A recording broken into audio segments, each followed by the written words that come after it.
So malaking malaking sindikato, malaking meron dito mga nagkakapera ng malaki din. Silang nagpa-process. So I think there's somebody na may parang fixers. You will go to them and to process it.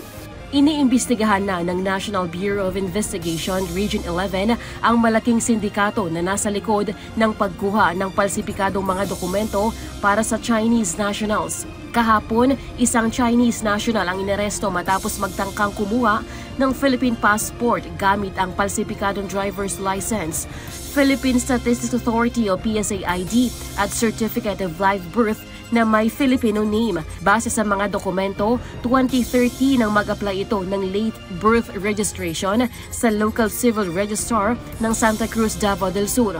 Doon na-discover ng NBI na may halos 200 pang Chinese nationals na inisyuhan rin ng mga palsipikadong dokumento noong 2018 at 2019. Malaki umano ang perang binabayad ng mga Chinese sa bawat birth certificate na kanilang makukuha. Posible rin umanong may kasabwat ang mga ito sa opisina ng local civil registrar. Hawak na ng NBI ang mga dokumento ng mga naturang Chinese. Ayon kay NBI 11 Regional Director Attorney Arcelito Albao, nag-issue na sila ng sabina para ipatawag ang mga ito at malaman kung sino ang mga tao o sindikatong nasa likod nito. Some of them nagtatrabaho sa Pogo. And ganito din yung kay, very exactly ganito din yung case ni Mayor Alice Guo. What I mean is the late registration. Gawa-gawa lang itong mga pangalan, parang ginawa nila ng Filipino name. Iniimbestigahan na rin ng lokal na pamahalaan ng Santa Cruz kung may kinalaman sila rito.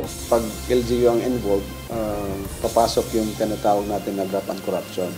Automatic yun. Plus the violations of itong mga falsification, itong mga pagtanggap ng pera, itong mga wrongful informations na ginagawa doon sa birth certificates, they are liable. Samantala, sinampahan na ng patong-patong na kaso kahapon ang 21-year-old Chinese national na nahuli noong Martes sa pagtatangkang kumuha ng Filipino passport. Kabilang narito ang violation of passport law, falsification of public documents, perjury, at using fictitious name and concealing true name. Turnover namin sa kanila today. Yung deportation sila ng bahala. But regarding to the case na pinag namin, siyempre, mamonitor namin yun. Lalaine Moreno, UNTV News and Rescue. Diyos ang aming sandigan, serbisyo publiko ang aming pinahahalagahan.